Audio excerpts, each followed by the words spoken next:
अस्सलाम वालेकुम नाज़रीन, प्रोग्राम लॉ एंड ऑर्डर के साथ मैं हूं आपका मेज़बान असद मजीद। नाज़रीन, पिछले प्रोग्राम में हम डाइवोर्स के ऊपर बातचीत कर रहे थे। इसकी मज़ीद तफसील के लिए एडवोकेट हाई कोर्ट हमेशा की तरह हमारे साथ अतर शेख साहब मौजूद हैं।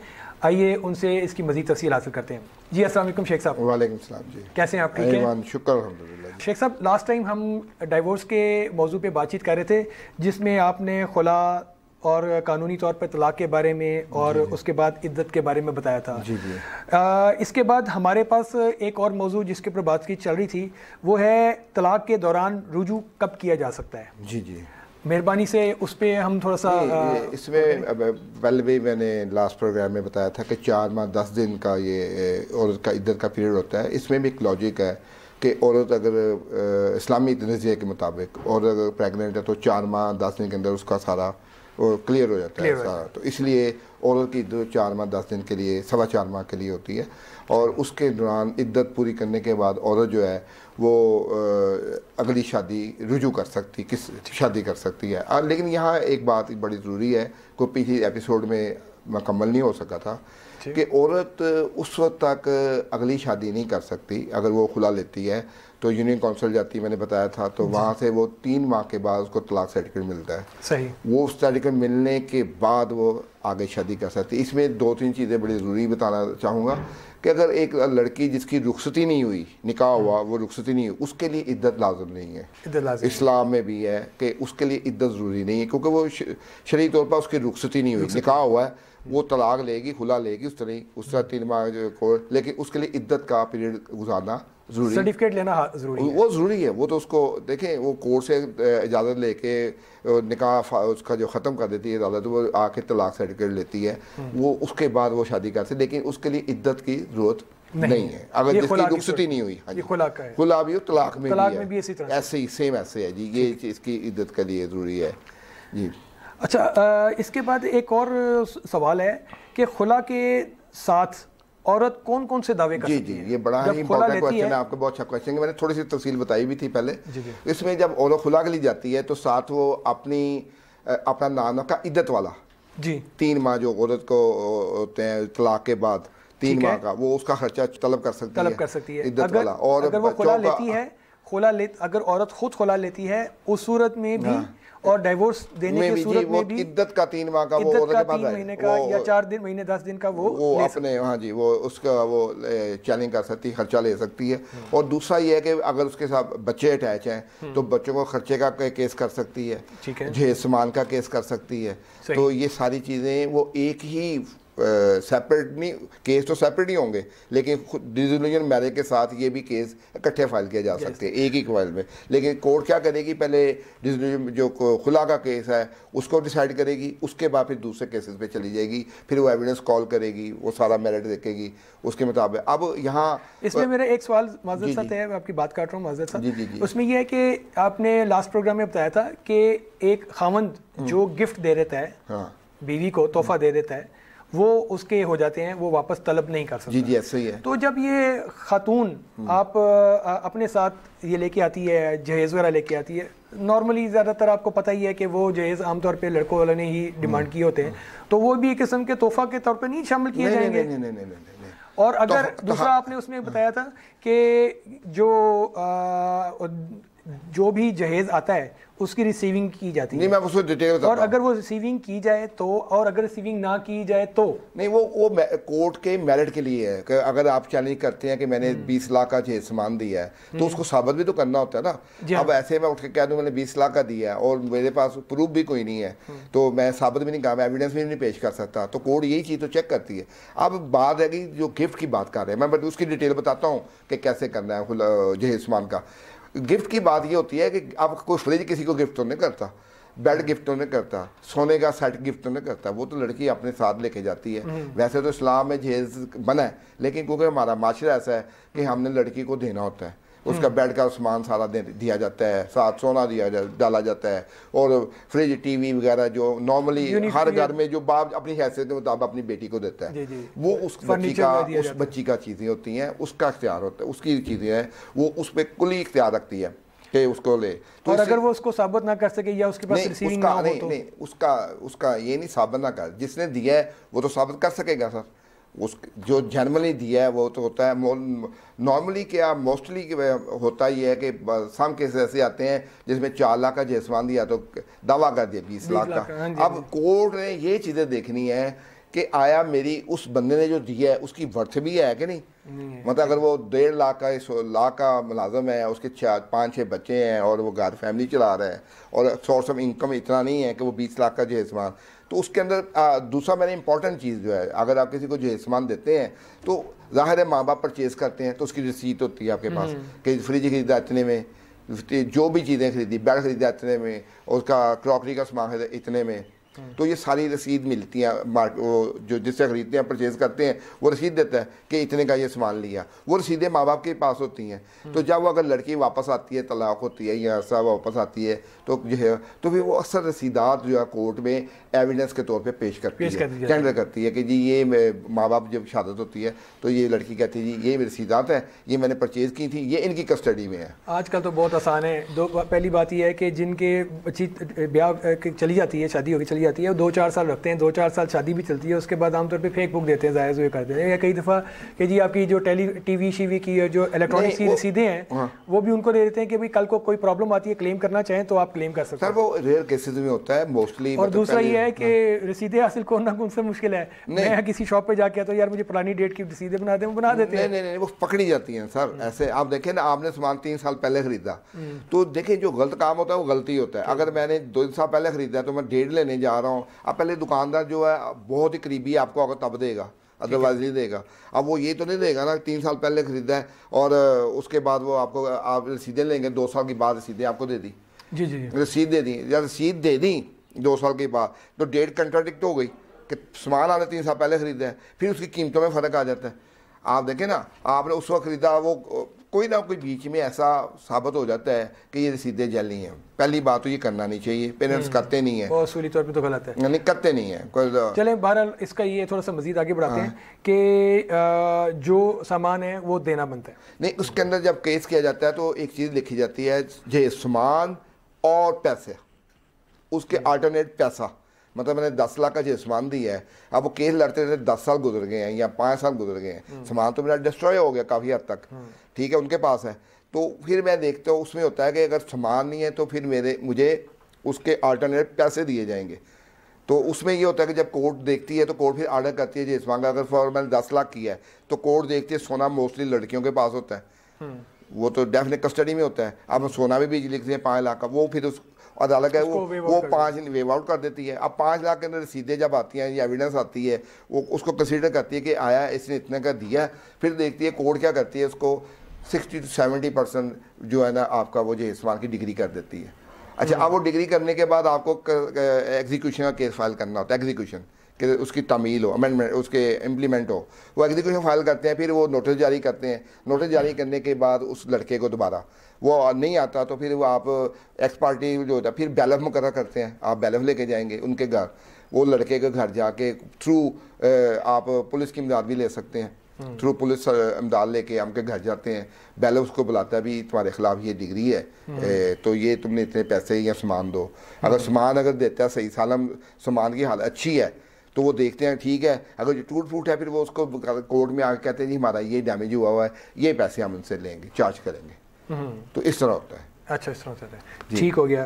तो एक तो ये तो उसका आपने बता दिया कि वो सामान वगैरह के लिए केस कर सकती है, उसके अलावा और कोई? आपके 3 बच्चे हैं और बच्चों का खर्चा भी वो क्लेम कर बच्चे का, आप बच्चे स्कूल जा रहे हैं, स्कूल की फीस है सारा आपके खामद। देखिए यहाँ बहुत इंपॉर्टेंट चीज़ ये है कि आपका खामद अगर 50,000 कमा रहा है तो मियाँ बीवी मिलजुल के अपनी सारी उसकी बच्चों की मैनेज करते हैं, पढ़ाई को वो अपने नॉर्मल स्कूल में डालते हैं, अपने अखराजात काम के करते हैं। अब वही बीवी जब तलाक लेके जाती है, अब खामद है, उसके माँ बाप भी साथ हैं, फैमिली भी है, तो वो 50,000 में सारा घर चला रहा था, बीवी चलाती है। जब वो सेपरेट होती है वो कहती है 50 से मुझे 50,000 दो, तो वो कहाँ से दे सकेगा। तो वो ये होता है कि कोर्ट ये देखती है उसकी कि सोर्स ऑफ इनकम क्या है, मिसाल अगर 50,000 है तो कोर्ट फी बच्चा आजकल तो वैसे कोर्ट कर रही है कि 2-2, 3-3, 4-4 हज़ार फी बच्चे के हिसाब से वो कर रहे हैं, क्योंकि महंगाई हो गई है। तो फिर अगर 3 बच्चे हैं तो 12,000 या 15,000 वो कहेंगे जी महीना इन बच्चों का खर्चा आप दें, तो ताकि अपनी सोर्स ऑफ इनकम के मुताबिक आप इन्हें दें। अच्छा, इसमें एक और भी क्वेश्चन है मेरा कि एक डाइवोर्स हो गई, डाइवोर्स होने के बाद ज़ुबानी कलामी उन लोगों के आपस में एडजस्टमेंट जो भी हुई वो एक्चुअली तो अकॉर्डिंग टू कोर्ट सही नहीं है। अकॉर्डिंग कोर्ट तो ये है कि रिटर्न होना चाहिए, ठीक है, जो भी आपस में तय पाया बच्चे की कस्टडी के लिए, खर्चे के लिए और हर चीज़ के लिए। कई दफ़ा औरत कहती है कि मैं कोई भी लेन देन नहीं करूँगी, ठीक है, वो मैं ख़ुद सारा कुछ बियर करूँगी, और उसके बाद लेकिन वो डायरेक्ट भी किसी वक्त ले रही होती है और कई दफ़ा कोर्ट से भी ले रही होती है। तो उस सूरत में आप क्या कहते हैं? देखिए, ये मोस्टली ऐसा होता है कि कुछ जो फैमिलीज होती हैं, मोस्ट फैमिली बच्चों की फलाह के लिए होता है, म्यूचुअल अंडरस्टैंडिंग से एक एग्रीमेंट कर लेते हैं, रिटर्न में ले लेते हैं मियाँ बीवी कि ठीक है हमने सेपरेट हो गए, बच्चे तो हम दोनों के हैं। तो वो क्या कहते हैं कि ठीक है बच्चे की कस्टडी मैं नहीं लूँगा, तो बीवी कहते हैं कि बच्चे की कस्टडी ले, आप मुझे खर्चा देते हैं, मुलाकात आप आके मिलते रहे। ये तो हो गया जायज़ तरीका, मतलब एक सूटेबल।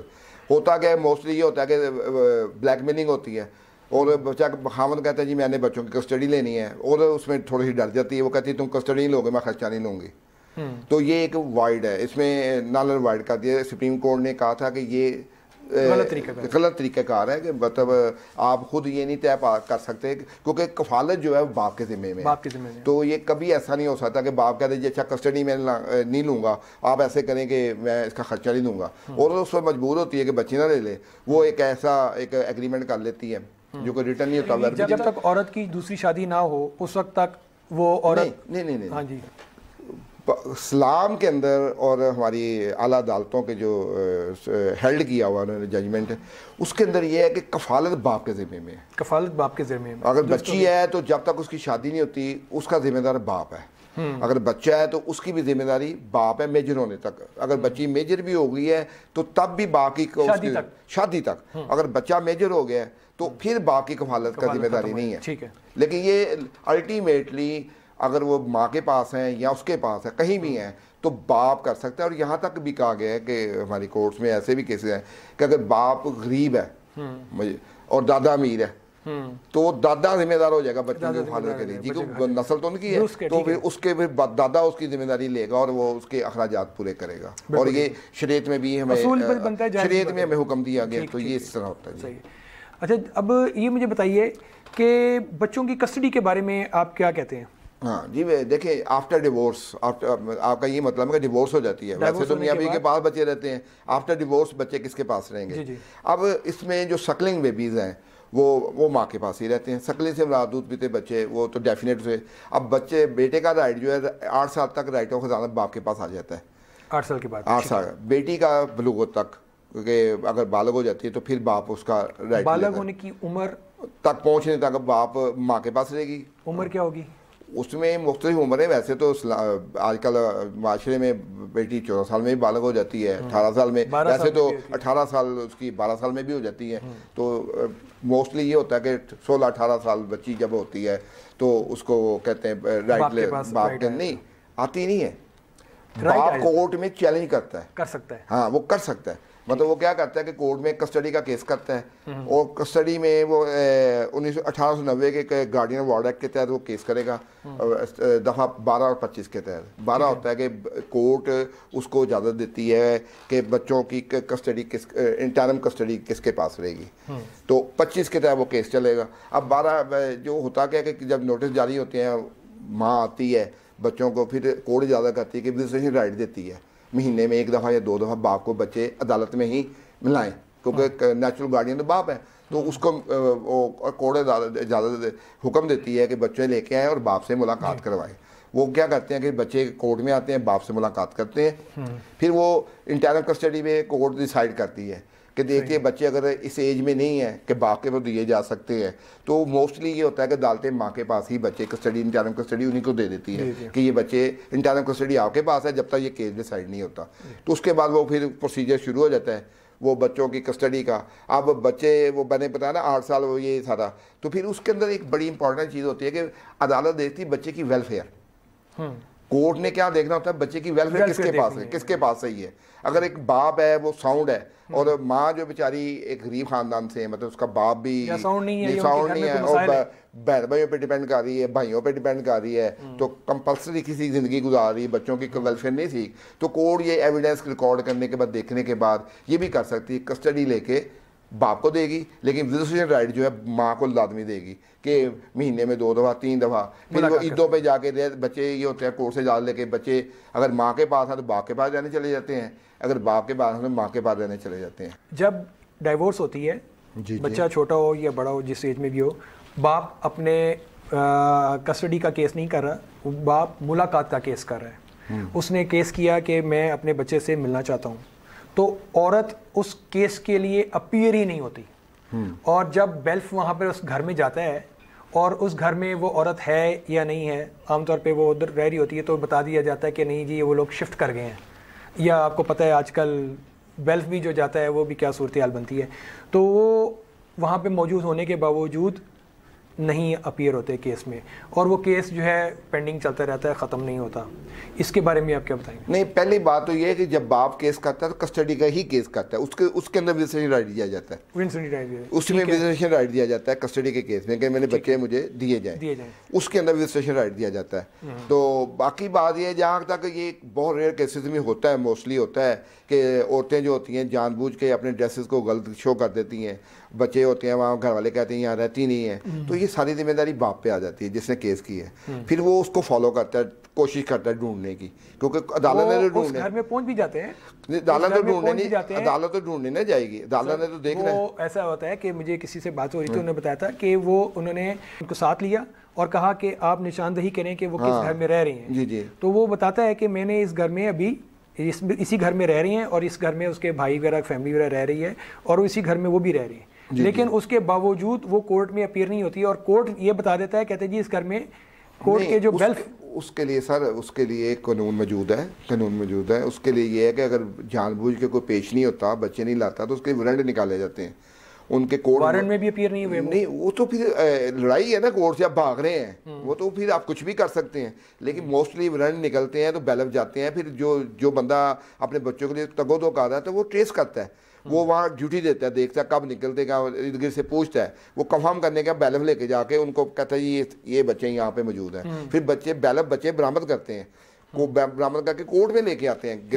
ये बेल्फ की और कोर्ट की जिम्मेदारी है, पुलिस की जिम्मेदारी है। जिम्मेदारी जो ट्रेस करने की है वो बंदे की है, को अदालत ढूंढने नहीं जाती। अदालत का काम है कि आपने बताना कि जी इस जगह पे मौजूद है और यहाँ वो जानबूझ के नहीं आ रहे, अदालत फिर उसके वारंट निकालेगी, बैलेट भेजेगी, बैलेट उन्हें गिरफ्तार करके कोर्ट में पेश करेगी कि ये। तो वो जो समन रिसीव करने के बाद भी अदालत में ऐसा बहुत कम होता है, लेकिन मोस्टली ये होता है, बहरहाल वो उसके अंदर मुजरिम रह जाते हैं। वो तो फिर जब तक वो अदालत फिर उसके वारंट निकालेगी, उसके पेश होने पे नहीं होगा तो उसके सख्त नसाई भुगतने पड़ेंगे उसको। कोर्ट के आर्डर है, आपके और मेरे नहीं, कोर्ट के आर्डर है कि बच्चों को अपीयर करो, तो फिर कोर्ट को इम्प्लीमेंट कराने के इख्तियार भी रखती है। अच्छा, अगला सवाल ये है कि जब लड़की शादी कर लेती है, उसके बाद उसका फ़र्ज़ है कि वो जो अपने बच्चों की, और ख़ास तौर पे बेटा है या बेटी, ख़ास तौर पे बेटी हो या बेटा हो, जो भी हो, उसको अपने खामन के हवाले कर दे, उसके माँ बाप के हवाले कर दे। नहीं, ये शादी के बाद अगर नहीं, बात यह है कि ऐसा होता नहीं है। होता यह है कि असूली तौर पे देखें, अगर आपकी बेटी है तो अब औरत ने शादी कर ली तो वो उसका बाप उसके लिए बेटी के नाम महरम हो जाता है, बेटी के लिए। बिल्कुल, बेटी फिर वो ना महरम के पास बेटी आपकी नहीं रह सकती, तो आपके पास सॉलिड रीज़न आ जाता है कि मेरी बेटी मुझे मेरे हवाले कीजिए, क्योंकि मेरी बीवी ने शादी कर ली है। तो अब वो मेरी बेटी ना महरम के पास नहीं रह सकती, क्योंकि उसका रियल गार्डियन तो है नहीं, तो वो उसमें तो उसके वो सॉलिड ग्राउंड बन जाती है। कोर्ट के थ्रू वो बंदा अपनी बेटी को कस्टडी ले सकता है। इस तरह बच्चा भी होगा तो ज़ाहिर है बाप के जी को आगे चली गई, मेरे बच्चों के साथ सही सलूक नहीं हो रहा, उनकी वेलफेयर नहीं सही हो रही, इसी ग्राउंड पे वो कोर्ट में केस करेगा, वो साबित करेगा। तो कोर्ट अगर देखेगी कि वाकई ये जानबूझ की रीज़न है कि बच्चों की सही परवरिश नहीं हो रही और बच्चे डिस्ट्रॉय हो रहे हैं, तो फिर जो कोर्ट है उन बच्चों को बाप के हवाले कर देगी जी, अगर वो साबित करेंगे तो। वेलफेयर कोर्ट ने देखना क्या है, कोर्ट देखती है वेलफेयर। अगर एक बच्ची माँ अपने दूसरी शादी के बाद बच्चों को सही परवरिश कर रही है, उनकी तमाम जरूरियात पूरी कर रही है, जो कि बाप के जिम्मे है, लेकिन उसके बावजूद रजिस्ट्रेशन राइट बाप के पास होता है। बाप मिल सकता है कोर्ट के थ्रू, अगर कोर्ट ने इजाजत देती है मिल भी सकता है, और अगर लेना चाहे तो ले भी सकता है। लेना तो साबित करेगा ना कि मेरी वेलफेयर मेरी गलत हो रही है, ले भी सकता है तो ना। सीधी सीधी बात है, आपने पहले भी बात की कि जब वो एक गैर महरम की तरफ जा रही है तो फिर तो जी मोस्टली कोर्टें अदालतें देखती है ना। देखें हमारी अदालत ने ये देखना है, चैलेंज किया जाता है ना। मतलब मैं कहता हूँ मेरी बेटी है जनाब कि ये इसकी शादी कर ली है तो आगे ना महरम के पास चली गई है, मैं नहीं इसे बर्दाश्त करूँगा, मेरी बेटी मेरे हवाले की जाए। तो कोर्ट ये देखते हुए फिर कि सारे सर्कमस्टांसेस को सामने रखती है कि आया बच्ची माँ के पास खुश है, अच्छी परवरिश पा रही है।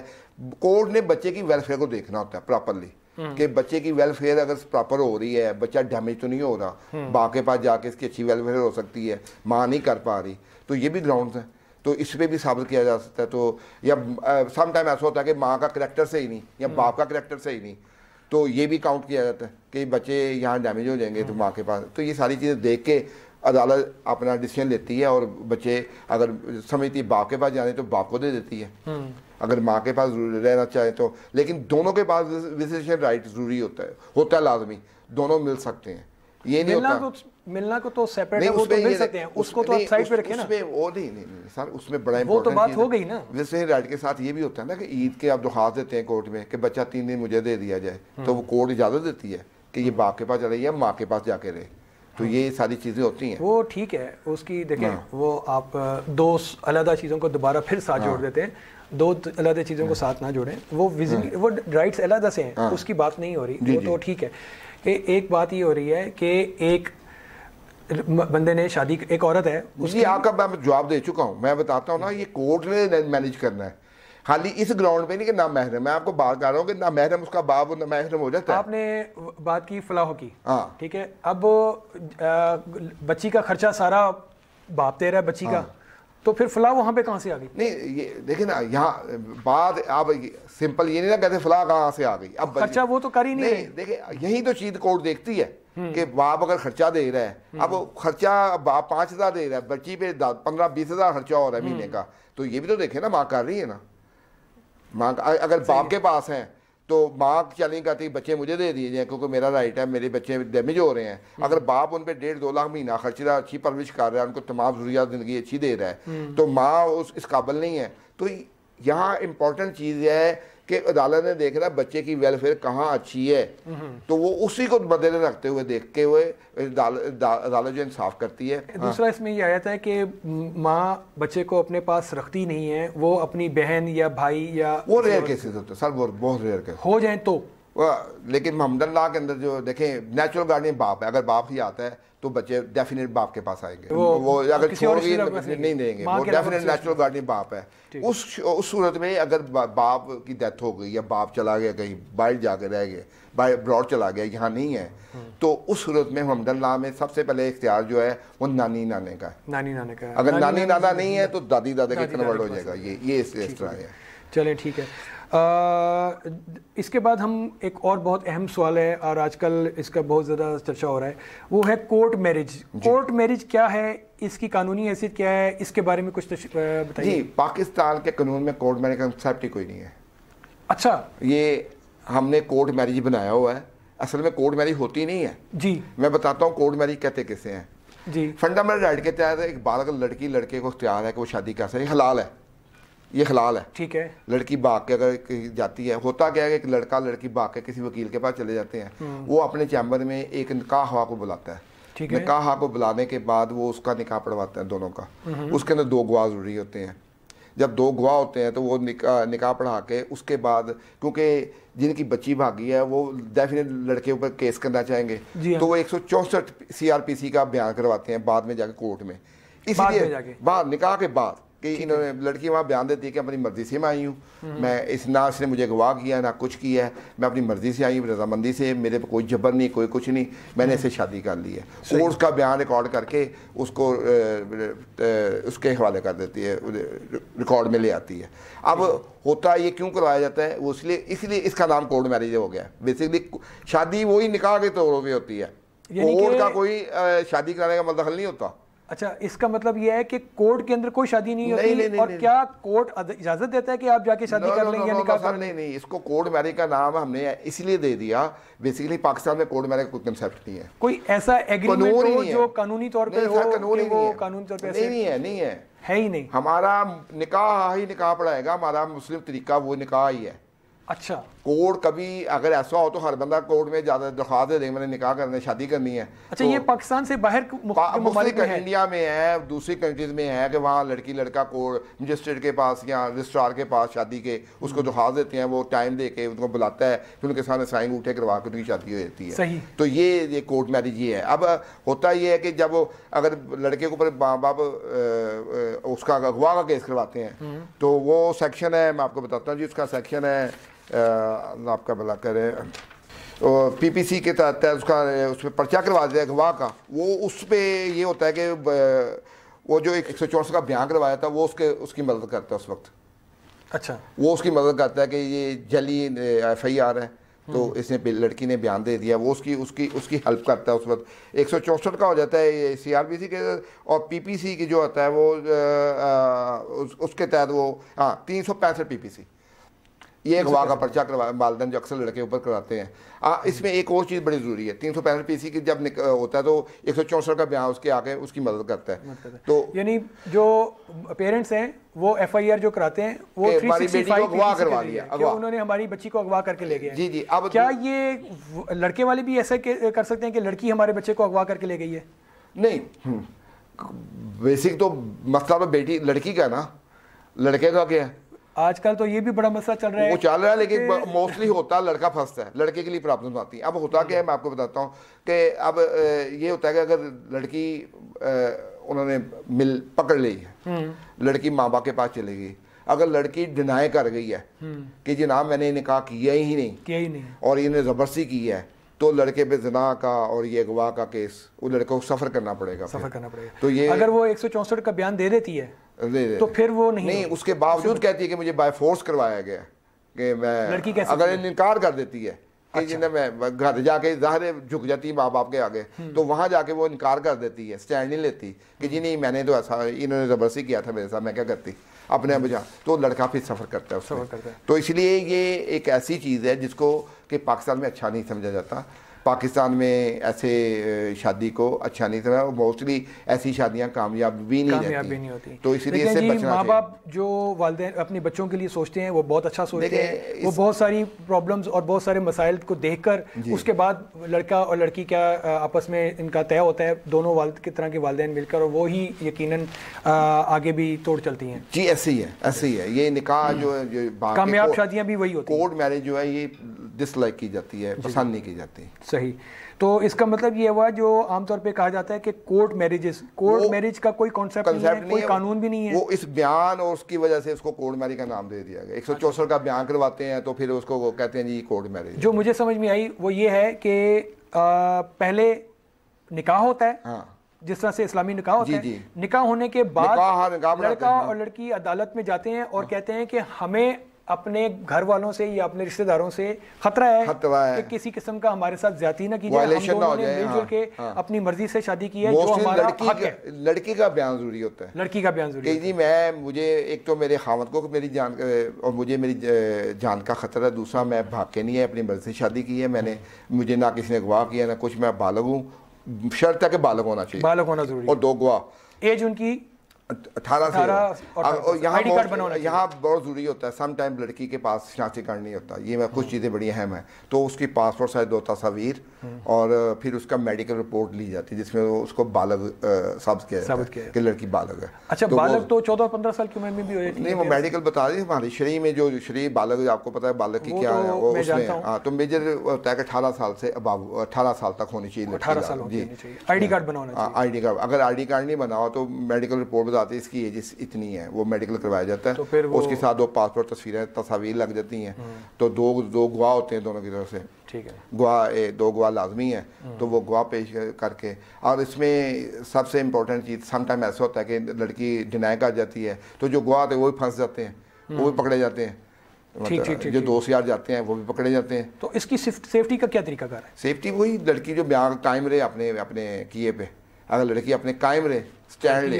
लड़की अगर अपनी मर्जी से आती है और शादी करती है, सारा कुछ प्रोसीजर जिस तरह से थ्रू लॉ होता है, अकॉर्डिंग टू लॉ मुकम्मल हो जाता है, तो उसके बाद फिर दोबारा लड़की बदल जाए तो लड़का फिर साबित करता है ना, फिर लड़के को केसेस चलते हैं, साबित करता है, वो अपना डिफेंस करता है सारा, फिर कोर्ट में उससे साबित हो जाता है, तो फिर वो हो जाता है। तो फिर जिसने इनकार किया हो तो फिर उसको डिवोर्स हो जाएगी ना, वो जाहिर है फिर वो कहेगी जी मैंने नहीं रहना, डिवोर्स खुला ले लेंगे, डिवोर्स हो जाएगी।